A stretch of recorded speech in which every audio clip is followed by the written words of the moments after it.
Vossa Excelência disse aqui para todos nós, por várias vezes e tem reiterado, que a democracia, que a árvore da democracia está sendo carcomida por fungos. E eu digo, presidente, que o que está carcomendo a árvore da democracia não são fungos. Na verdade, ela nunca esteve tão viva. O que está sendo carcomido pelos cupins, pelos fungos, é o poder de compra do brasileiro. É a Petrobras, são os empregos dos brasileiros. Aqui muito tem se falado que os direitos dos brasileiros estão sendo retirados, que os direitos dos trabalhadores estão retirados. Na verdade, não tem direito mais fundamental ao trabalhador do que o emprego. Esses estão sendo, sim, carcomidos. Também ouvi falar aqui muitos, senhora excelentíssima presidente, sobre golpe. Eu tive em Rio Grande, lá no Rio Grande do Sul, da senadora Ana Amélia, do senador Paulo Paim. Em determinado momento, quando foi anunciado o polo naval, eu vi a alegria naquelas pessoas, contentes porque ali ia ter progresso, ia ter emprego. E fui depois e vi o desalento. Aquilo, excelentíssima presidente, é golpe. Na minha cidade, Rondonópolis, foi anunciada a duplicação da rodovia. Ela acabou não acontecendo, porque a economia entrou em derrocada. E hoje a população se sente golpeada. Vossa Excelência tem dito aqui que não recorreu ao STF porque está respeitando a instância do Senado Federal. Eu digo, qualquer servidor público, quando se abre um processo administrativo, ele pode recorrer sim ao judiciário se ele se acha que está sendo aviltado em seus direitos e brecar aquele processo. Então aqui o que está havendo não é um golpe. O que está havendo aqui é a democracia em ebulição. E, na verdade, eu tenho visto muito foco nas pedaladas nos decretos. Lembremos que esse é um processo híbrido, político e técnico. E vejamos bem, está sendo focado como se fosse um fatorzinho, como se fosse uma coisa pequena. Não foi uma coisa pequena o que aconteceu aqui no Brasil. Na verdade, a economia derreteu e não foi por culpa dos outros. E remeto aqui a duas personalidades de renome internacional. A Luiz Inácio Lula da Silva, que falou, essa crise é uma marolinha. E para lastrear o que ele disse, Paul Krugman, que foi quem preveu a bolha naquela época da crise norte-americana. Ele disse, o Brasil vai passar por essa crise de forma muito tranquila, porque o Brasil fez o serviço de casa. Porque Fernando Henrique saneou o sistema financeiro. E aquela crise era do sistema financeiro. E, de fato, o Brasil passou tranquilo por ela. Essa crise, presidente Dilma, essa crise foi do seu governo. E aí, eu remeto aqui a esse dilema do golpe. Na verdade, não pode se confundir a negativa da prestação jurisdicional pretendida com golpe. Eu entendo o inconformismo de todos, mas não se pode dizer que está havendo um golpe. Eu tenho visto aqui dizer que foi o melhor governo de todos os tempos, todos têm dito, mas, na verdade, o que levou a chegar à tempestade perfeita desse momento é que a economia derreteu. E aí, todo governo, seja ele presidencialismo, parlamentarismo ou monarquia, ele é sustentado num tripé: base popular, base política, apoio político e que a economia funcione bem. Se esse tripé não funcionar, cai monarquia, cai qualquer regime de governo. E aqui diz, mas nós não estamos num sistema parlamentarista. É bem verdade.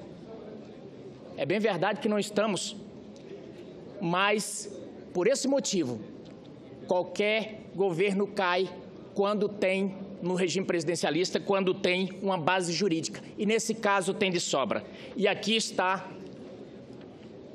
o motivo de sobra: as pedaladas fiscais. Isso foram. E pedalada fiscal, ela é crime. Nós temos a subsunção do fato à norma.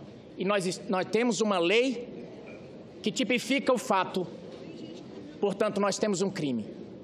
E é por isso que a senhora presidente está sendo cassada. Por isso eu pergunto, se Vossa Excelência vai continuar com as lampanas contadas na eleição de 2014.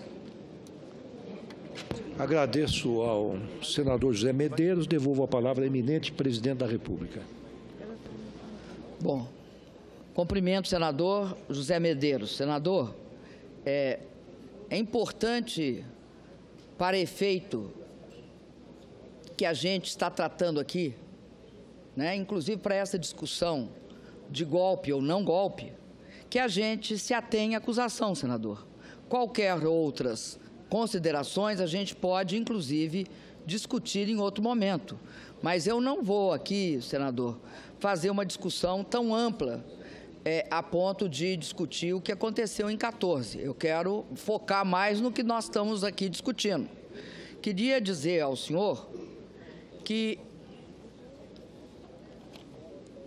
e só assim reiterar mais uma vez, que em 2009, senador, o que nós buscamos era impedir que essa crise, que não era só, viu, senador, ela não era só uma crise financeira, ela começa financeira e ela atinge todas as áreas da produção e do consumo.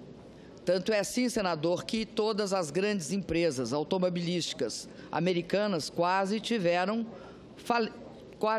em processo de falência e foram resgatadas pelo governo do presidente Obama, que comprou uma parte dessas empresas e depois as vendeu por um preço melhor.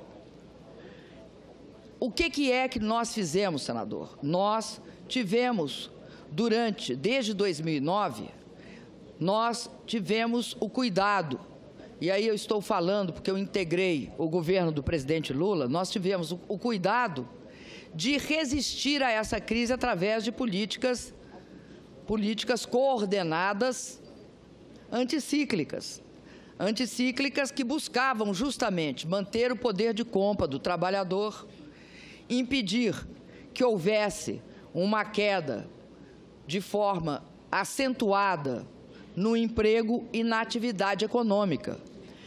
Isso começou em 2009 e ocorreu em 2010. Em 2011, 2012, 2013 e 2014, nós continuamos. E como é que nós fizemos isso? Nós utilizamos não só de desonerações fiscais para os empresários, como também tivemos o cuidado de fazer uma política de ampliação do crédito para permitir que empresas pudessem ter acesso a formas de financiamento que diminuíam o impacto sobre a redução da atividade econômica. O que não é possível, senador, vou só repetir isso, é achar que a crise foi produto, a crise econômica no Brasil é produto de 3 decretos ou é produto do Plano Safra. Por quê, senador? Porque o Plano Safra tem um efeito econômico que é ampliar a demanda.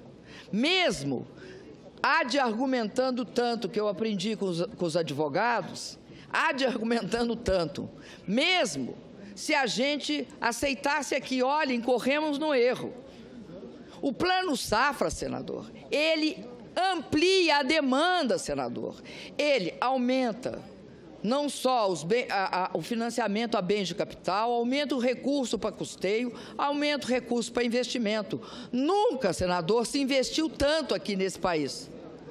Agora, senador, chegamos a um limite e tivemos de modificar todas as questões relativas à absorção pelo orçamento público que nós vínhamos fazendo. E reduzimos, senador. O que nós estamos discutindo aqui é um ano que teve o maior contingenciamento fiscal de toda a história do Brasil. Foram 134 bilhões de reais que nós cortamos na despesa. A partir daí, foi crescendo esse processo. Por quê, senador?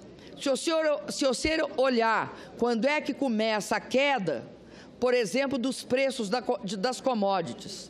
O petróleo cai intensamente a partir de outubro de 14 até dezembro de 14. E em 15, não é que ele cai, ele despenca o valor.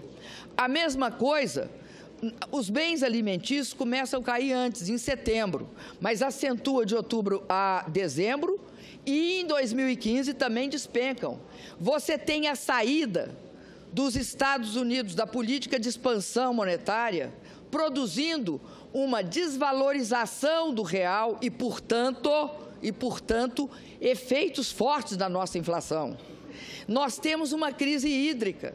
Nós temos essa dificuldade fiscal de não conseguir mais efeitos de estímulo à economia. Então, senador, tudo isso combinado gera uma crise. Não é possível aqui se achar que é o Plano Safra que gerou a crise, ou que gerou a crise 3 decretos de crédito suplementar. Não é compatível com a realidade isso. Por isso, eu quero dizer para o senhor que essa questão da tempestade perfeita é outro problema. Quando começa essa história de tempestade perfeita, cria-se todo um ambiente de expectativa negativa. Olha, vai cair, vai cair, vai cair, cai. É que nem fazem com a Copa do Mundo e com as Olimpíadas. A Olimpíada foi o maior esforço feito pelo governo federal, pelo governo do estado e pela prefeitura. Nas vésperas da Olimpíada, todo mundo dizia, vai ser um desastre. Ela estava inteiramente estruturada, por isso ela deu certo.